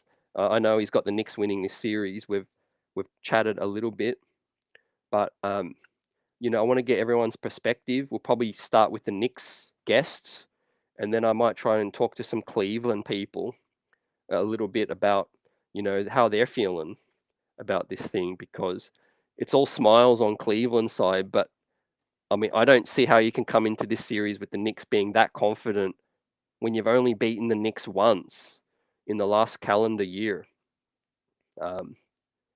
Now, they might think, okay, we've got the best player on the court. I know Dirty's talked about this before. Normally the best player in the series gives that team an advantage. But on certain nights, is Spider the best player on the court? Is Jalen Brunson sometimes the best player on the court? Maybe those guys cancel each other out. I tell you what, Julius Randle, this whole storyline now with Randle missing time, not going to be in any groove, any rhythm, coming off that, temper issue, that incident. My respect for Randle's only going to grow. If Randle comes in looking like the all-star, all-NBA Randle that we've seen this season, whether it's game 1, 2, 3, whatever point of the series Randle comes in, if he just plays within the flow, but plays good defense, gives a solid effort, rebounds well, moves the ball, adjusts to the double teams, and also defers to Brunson sometimes, then I'm going to be impressed, because that's the Julius we need. Yeah, AC says, I've heard someone mention Brunson could have a fracture in the thumb. I hope not. Man, I won't be surprised either, because I think we heard, the thumb got hit. Remember the last game that Brunson came back? I think someone tried to hit him on it. So that's challenging, man. I appreciate you. Keep the chat buzzing right now. This is where it's at. Streets is buzzing, smashing that like button. For the Bockers are back in the playoffs. Got Geraldine in the house. Honestly, I know we lost tonight, but I don't really feel like we lost. I mean, to push a Pelicans team that's actually playing for something with Brandon Ingram, what's his name, CJ, everyone else, Valanciunas. I mean, they've got work to do to New Orleans. Zion Williamson really changes that franchise. Without him, first round exit, play-in exit.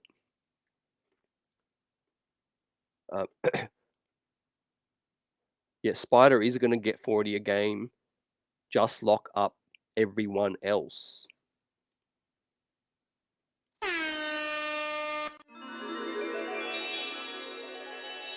Yep. I mean, if Garland starts going off, that's when it becomes an issue, I think. But until that happens, like you said, they actually play into our hands if we just let, Spider just continue to dominate the offense. Also hitting it again, man. It was a crazy night. The Dallas chaos continues. You guys give me your thoughts on, the chances of the Knicks getting their pick back, or whether you care or not. Next season, it looks like the Dallas Mavericks, could be better than the 10th worst team. So, it's a weaker draft. It would have been amazing to have the 11th selection in this draft. I mean, it would have been a dream come true, because, we know it's the best possible outcome with the top 10 protection. But tonight, they just had to make it interesting for us, eh? We got down to the final minute, Theo Pinson hitting 3-point shots to put the Mavericks within range of winning, only for them to just give up towards the end, playing Luka. It's just, yeah, they're in trouble, that franchise, right? It's just not a good look. We've got this kind of news dysfunction that the New York Knicks used to have. You got the owner outspoken. You got your number one franchise guy on Slovenia country night, shutting down, playing just one quarter, and giving up on the season. It's just a terrible, terrible look for that franchise, man. They've done a couple of okay things. I like the Jaden Hardy pickup. Maxing out Tim Hardaway was a bad decision. Kyrie's Kyrie. He can do it for you, but maxing him out is going to be interesting. Giving up Finney Smith, giving up Dinwiddie, giving up extra wings. Um, I think they did the right thing though. Getting that pick is essential for their ability to improve the team, but something just doesn't seem right with Luka. This season, maybe with the whole organization, not because of Kyrie. I'm not trying to put everything on Kyrie, but yeah, he just looks like this is his 5th year under 9 years of cost control, and they're running out of time to do something. But that's their problem, not ours, man. We're buzzing right now. What's good buzzer? I'm disappointed in RJ. He did what he always does in a situation like tonight. He has to go for 35 plus points. Yeah, I thought he was aggressive, getting looks under the bucket. But yeah, he's always going to continue to shoot. And, sometimes the defense was giving him the open shot as well. And I think, yeah, he doesn't want to hurt his confidence anymore to not take those shots, But we know he's got a big summer ahead to work on a lot of these areas of his game. Handles is one, decision making, but number one, defense. Even Tom Thibodeau says you can still impact winning when you haven't got the ball. And RJ Barrett hasn't proven yet to be a good player without the ball, especially on defense as well. Given Randle's ball dominant, Jalen Brunson's ball dominant, if RJ Barrett's best opportunity is on the ball, then I think we've got an issue with fit with these players right now. And I think maybe the wing spot, something like a catch and shoot defensive wing is probably what they might look for as well. But yeah, let's see what RJ does in the playoffs, man. I think if he can step things up, he has an opportunity to rectify the image that he currently has in terms of being inconsistent, being a liability defensively, all of those things. Maybe we find out in the summer something's not quite right. Maybe he was dealing with a ligament trouble, muscle issue, weight issue. Some of those things look like it's possible. Brunson was best last year on the court. Yeah, hard to say if Mitchell was looking for the way out of Utah, though. Yep. I think, yeah, look, Spider's dynamic. I think, taking my Knicks cap off, Spider, for as close as it is, he still probably is the best player in this series. But it's so close that it's not necessarily, a big advantage for Cleveland. I think given the fact that Brunson is that good, and given the fact that Randle can also be that good in the series, and like you said, I'd be happy with letting Spider in the first few games. Just let him try to cook, because we've shown even if he gives us 40, we can still win quite comfortably. Even we could take their soul out, because what that does is it makes other players more disengaged. If Spider's dominating the offense so much, it plays into our hands. We can just lock everyone else down.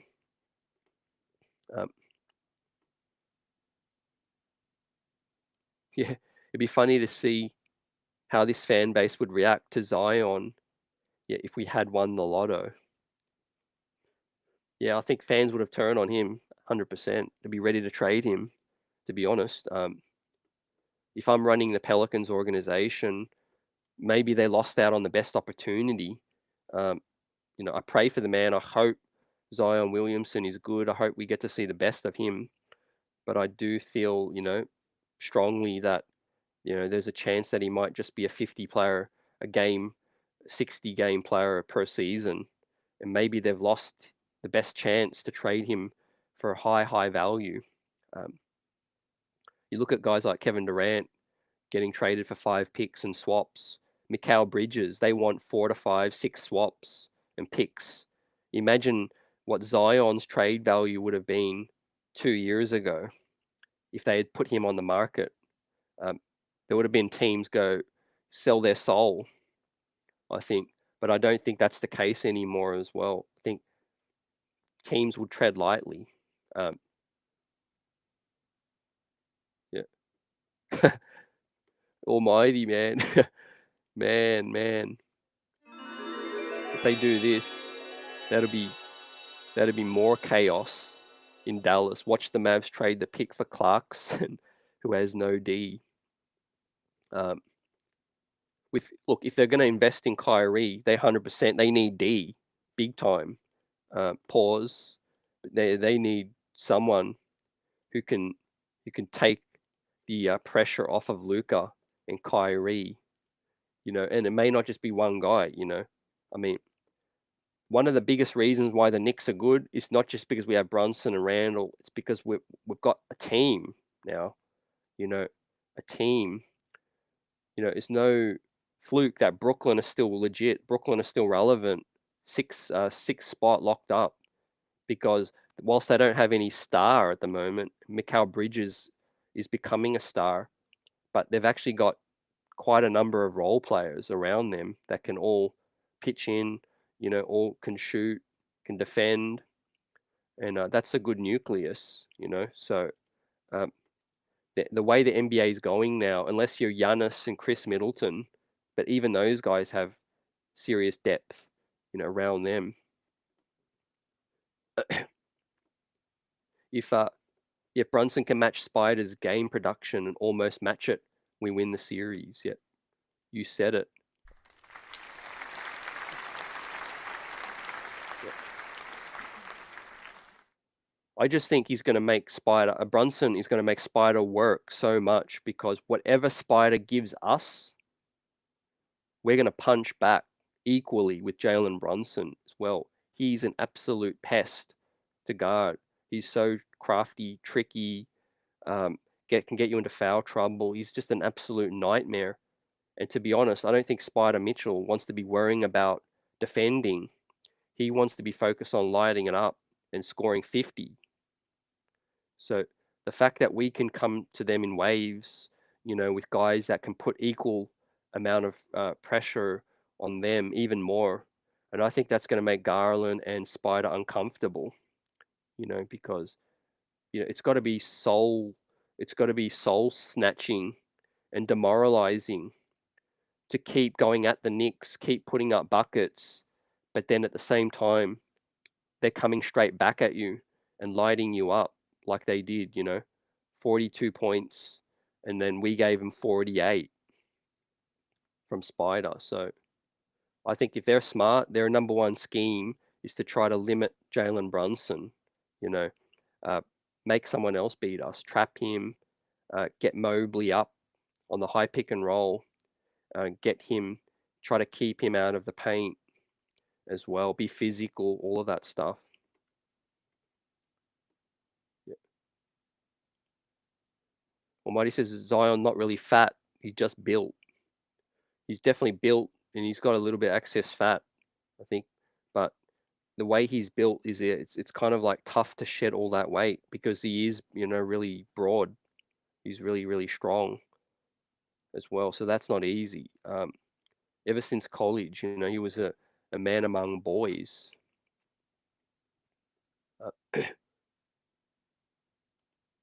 RJ should have taken the game over. 3 out of our starters were out. He should have said, "Give me the ball and move out the way." The thing is, I think where Grimes and Quickley are, man, on the pecking order now, I don't think in that locker room now, I think Quickley and Barrett and Grimes feel as legit as Barrett does. I really do. I think the tide is changing a bit in terms of value to this team.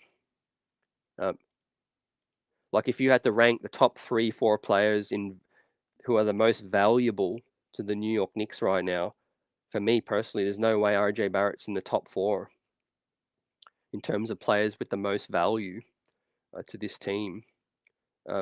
I've got Quickley and Grimes ahead of him right now, and then you've got Randle and you've got Brunson, and I could probably even throw Mitchell Robinson in there as well.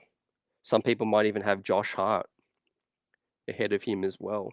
So he could go under the radar. That's what could go in RJ's favor, the fact that people may be starting to sleep on him a bit. Yeah. Dallas should have signed Elf. You would have slowed them out of D up. Oh, Will. Man. Yeah. I just forgot that they signed Kemba Walker as well. That lets you know how crazy of a season it's been for Dallas. The Dallas Mavericks with Theo Pinson, Frank Ntilikina, Reggie Bullock. They signed Kemba Walker. I mean, they're basically in the Knicks' shadow right now. We've flipped roles. They were Western Conference finalists. We missed out on the play-in. Flip it on a switch. They missed the play-in. We're going to the Eastern Conference finals. That's right, I said it.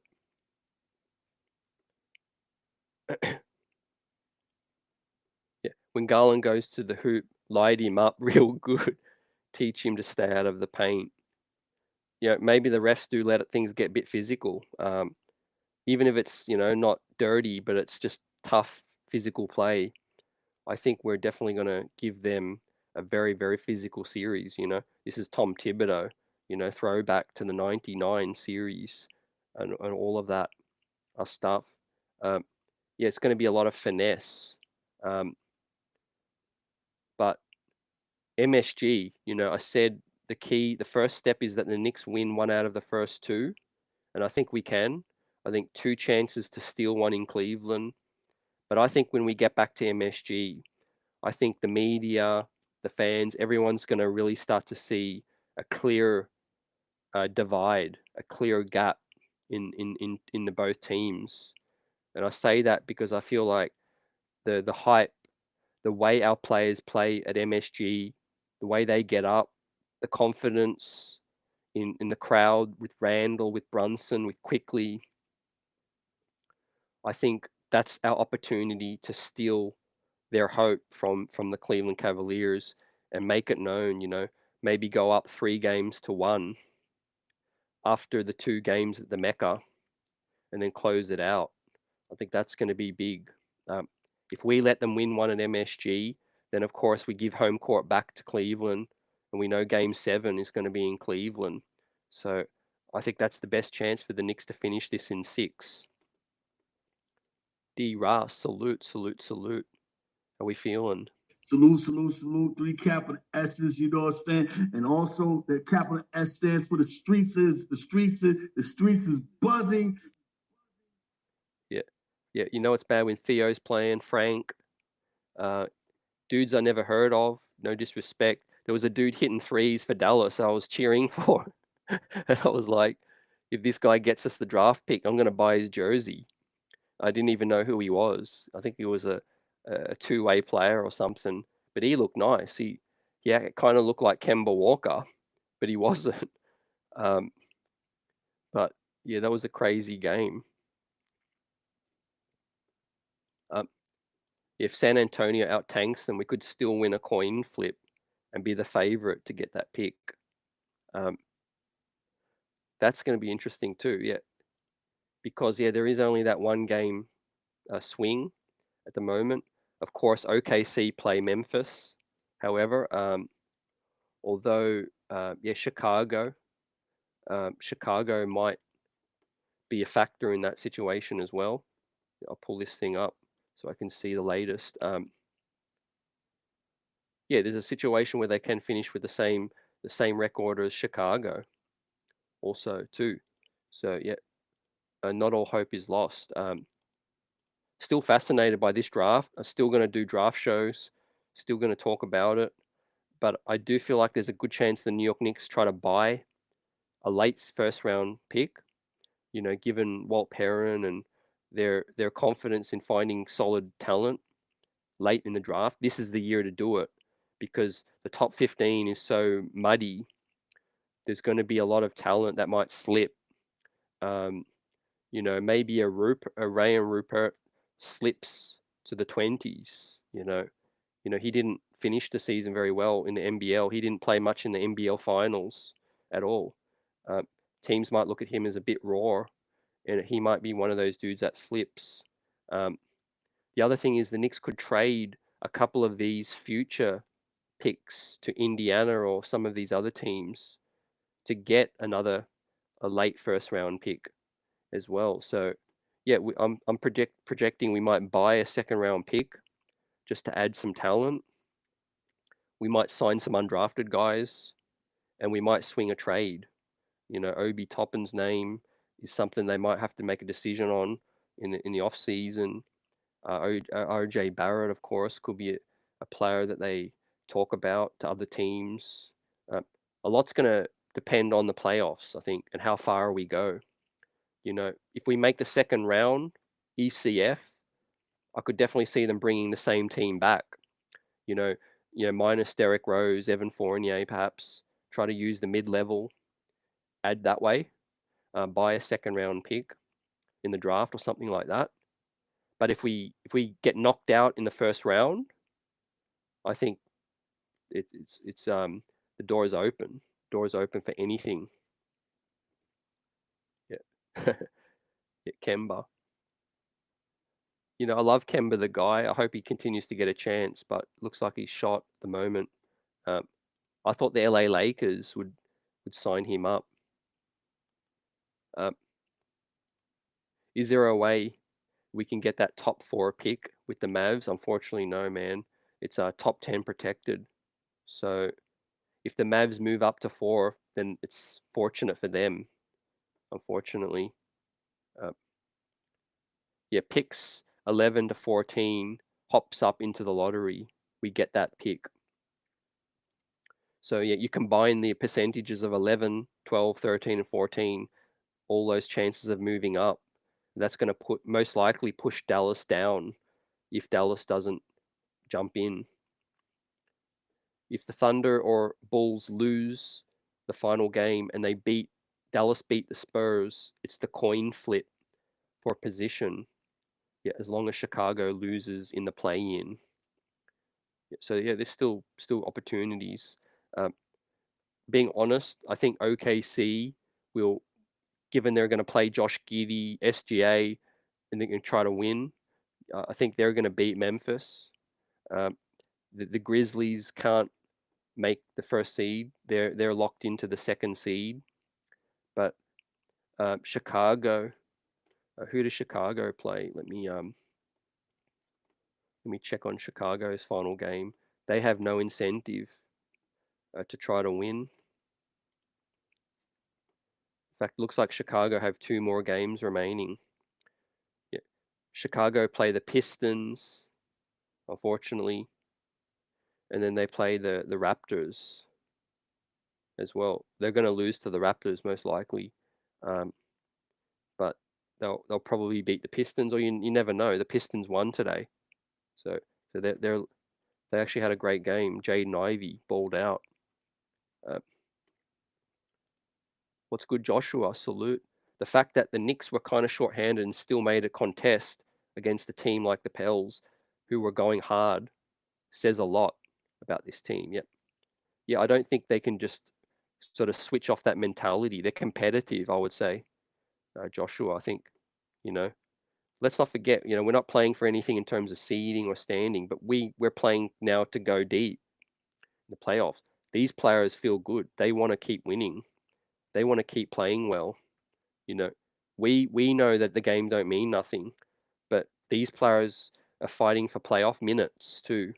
Evan Fournier got dusted off. He wants to try. Quickley and Grimes want to keep showing that they're worthy of 30 plus minutes. RJ Barrett had a point to prove. He played hard as well. And Obi is thriving in this chance to play without Randle. So Chicago has an incentive to lose as they keep their pick if it's top 4. Okay, that's interesting. That's an incentive, I guess. They've made the play-in already, but they don't want to win anymore. Yep. They should have super tanked tonight with that situation. Yeah, look, players, it's tough. Like tonight we saw something I haven't seen rarely, and it's the messy side of this whole thing. Like coach and organization telling the coach to not win, and then the coach pulling players out, and then you put G Leaguers in and they want to win. Like it's messed up. It's absolutely messed up. I think there's no way the NBA can rid this thing. They just got to be transparent, man, and just to be honest, they're giving up. They're just saying rest now. They're not even saying ankle roll or illness or flu or anything. They're just saying rest. Like they announced that Luka was going to get pulled after the first quarter. So let me get this right. You're healthy enough to play, but we're going to pull you after the first quarter because we don't have to give a reason. I mean, that's insane. That's crazy. But where did it all go wrong for Dallas? Like I said, those 2 losses to Charlotte, one home, one away. You had Kyrie, you had Luka healthy, you had everybody else, right? There's no way on earth you should have lost a home and home.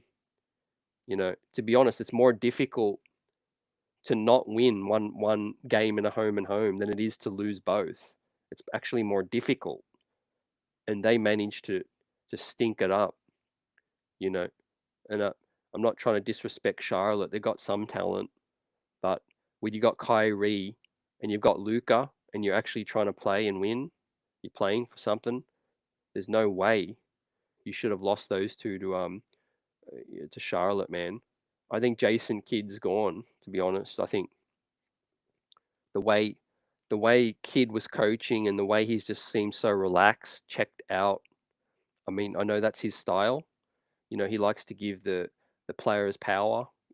Doesn't call timeouts a lot. Tries to keep them relaxed, not on edge. The opposite of Tom Thibodeau. But I think he's a lame duck right now. Yeah, I wanted that pick bad, almighty. Like start of the season, if we had talked about it, that the Knicks had a chance to get the 11th pick, we would have been absolutely buzzing, man. I would have fainted because for a top 10 pick in 11, that's the best possible scenario. We had that chance, man. We were like 1 game away from getting it. Now, if we get it next year or 2025, most likely it's going to be 15, 18, 22, not 11 in a loaded draft. Like, we could have drafted a guy like Quentin Grimes. There's that much talent in this draft with pick number 11. But the odds aren't dead yet. There's still a good chance. Dirty says, I lost respect for Luka, faking like he cares, and then sitting like a spineless coward when his team was still alive. Man, yeah, there's a lot of dysfunction, I will say, right there, from the organization above.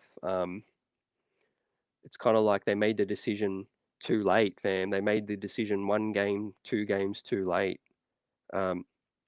Like I said, man, to be honest, after they lost the 2 Charlotte games, I would have been okay if Cuban pulled the pin. But then why did they go and win the Chicago game only to pull out tonight? It's crazy.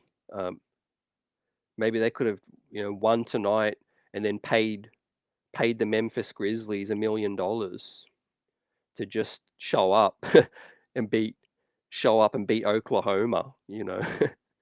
Do something. Do a make-do offer and say, oh, look, we'll do a favorable trade with you in the future if you just beat Oklahoma, man.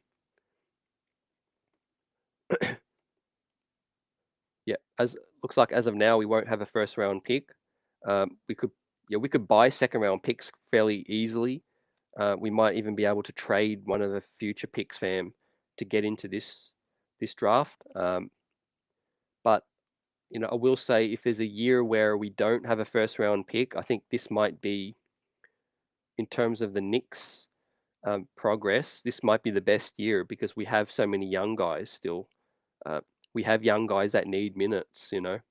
Deuce McBride, you would expect him to be a big part of the rotation next year. Fournier, Derrick Rose out of here. You know, Quickley steps in. Josh Hart getting minutes now. I kind of look like we traded our pick for Josh Hart. Yeah, Cuban's that new Dolan. Definitely. It's just, I get like he's sort of new aged, he's, outspoken, all of that. But sometimes you just need to know when to just quieten down, drawing all this attention. I think it's pissing Luca off, man. Really think um, there's a long, long line of moves. Look at Kristaps Porzingis. Luca actually, they didn't see eye to eye. They didn't get along. So you swing a big trade for KP, pay him the bag, and he doesn't get along with Luca. Then you trade away a couple of other dudes. You max out Tim Hardaway. You trade Dinwiddie and Finney Smith for a possible rental. Then you pull him on Slovenia night to tank. I mean, the clock's ticking on that situation. Isn't it ironic that Trae Young is on thin ice in Atlanta and Luka Doncic might be on thin ice in Dallas? That's serendipity, in the words of Clyde. Maybe they need to trade each other back to each other, and undo that move.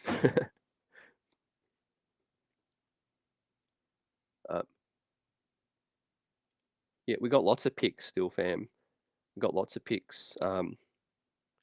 We got 6 in the next 3 years. 6 picks in the next 3 years. We got the Washington, the Detroit, and the Milwaukee one that could still convey next year. And then we got the Detroit, the Detroit, Washington, and Dallas, and then the Milwaukee one in 2025 as well as our own every single year as well. And I think next year or the year after, we actually have a few second round picks. We got, I think, 2 second round picks next year as well. Yeah, like you said, Dirty, a juicy Utah second, which could be tanking. Let's not forget Detroit's as well. I think we have a juicy Detroit second round pick also. Cuban on Shark Tank. Cuban hide that schmuck. Look, when you got a Luka Doncic, you can figure things out. I think I gave the Mavs heaps of credit for identifying Luka and getting him. That was the first move. But like you got to keep your star happy. I think that's the big thing. You got to complement him with the right dudes. You had Jalen Brunson. You're in the Western Conference Finals. The streets were buzzing in Dallas, but somehow one off season and poof, all of that, all those good things, karma and good moves, disappeared like Harry Houdini. And a lot of bad moves. Tim Hardaway again. But let's see. On the flip side, let that be a lesson for us to not make this mistake. Emmanuel Quickley is that guy we plucked with the 25th pick. And one day we'll do a redraft show. He's looking like he's a top 9, top 8 pick in that draft or whatever it was, Quentin Grimes.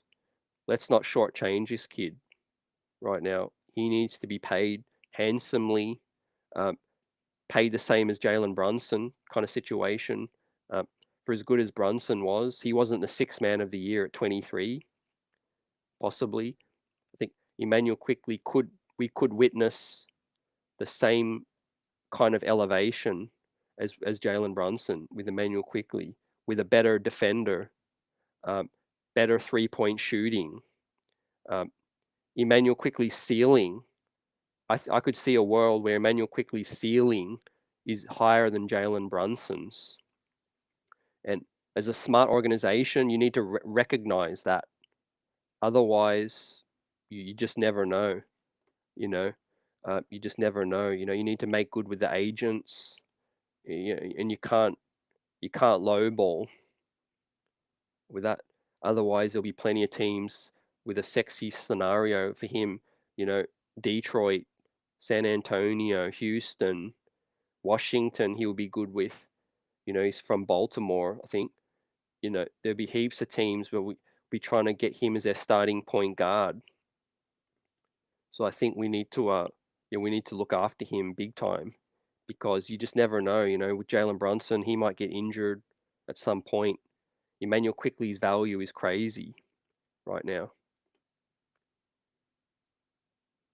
Yeah, it's getting hairy like a canary.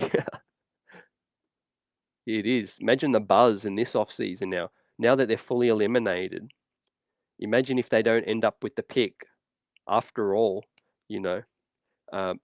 Let's say they send Luka on the days on lottery night, and can you imagine they send Mark Cuban or Luka on the days on lottery night, and the pick comes out of the top 10 back into the New York Knicks' hands?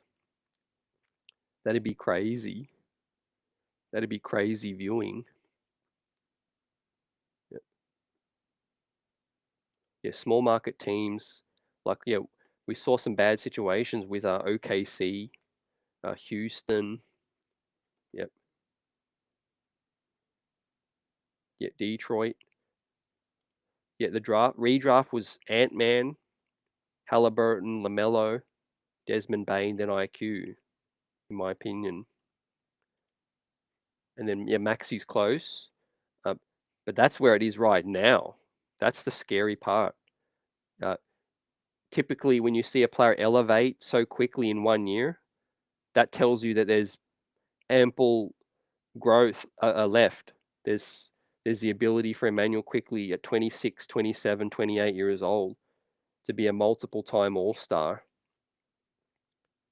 And as part of being a smart organization is you got to project these things, kind of similar, like, not to the same quality talent, but Terry Rozier, kind of like everyone knew Terry Rozier was decent with Boston. He shook loose and got paid the max. Reggie Jackson was legit with OKC, but they couldn't pay him. He shook loose and had a pretty down career, but he got paid the max as well. Like Jordan Clarkson, like Almighty said, he was with LA early. People didn't think much of him. Malik Monk is another guy who kind of people gave up with, and Malik is, he might be a sixth man of the year at some point as well. RJ IQ for Scotty Barnes. Dirty wouldn't do that.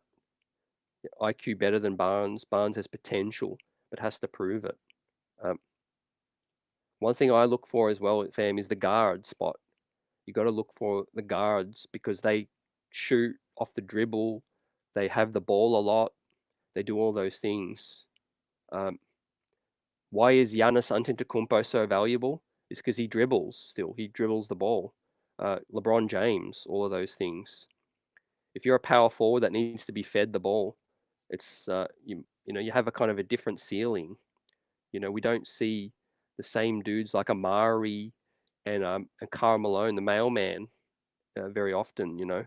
Usually it's the dudes that can create these hybrid power forward wings and also and guards with the ball in their hand. Kind of the big men, kind of just don't do too much. They need to be fed the ball. Guys like Karl Anthony Towns, Embiid, Kristaps Porzingis, they're the kind of new age. And now Victor Wembanyama about to take that to another level. Yeah. Yeah, kind of sad when I was thinking earlier today about Rozier, Reggie Jackson. They did get paid, but their careers never took off. Like, they left the team they were on, got paid well, but they never became that really good winning starting point guard. You know, they were just too good for their teams to keep because of the money. But with Emmanuel Quickley at 23 years old, like to me he's shown already that he can do it. Yeah, speaking of doing it, we're ready to do it next week. Tomorrow, get on live at 4:30 p.m. Eastern as we get ready to chop up the final game, the playoff series coming up against Cleveland. I got the Cleveland Cavaliers series going 6, and it's the New York Knicks. We'll be on to the second round. I can't wait to see the betting, the odds. We'll chop that up and see what kind of like parlays we can take advantage of, because again, this Vegas, the national media, they do tend to overlook a lot of things New York Knicks, in my opinion, and that's going to be key. There's still people talking about Malcolm Brogdon being the 6th man of the year, but to me, Emmanuel Quickley is that dude. He's that dude, and he's going to show it. Like, I think he's going to arrive in this playoff series. And we wait more news for Julius Randle and what's going to happen with that. Iron Man Juju, I think there's a chance he's back for Game 1, Game 2, most likely Game 3 possibility.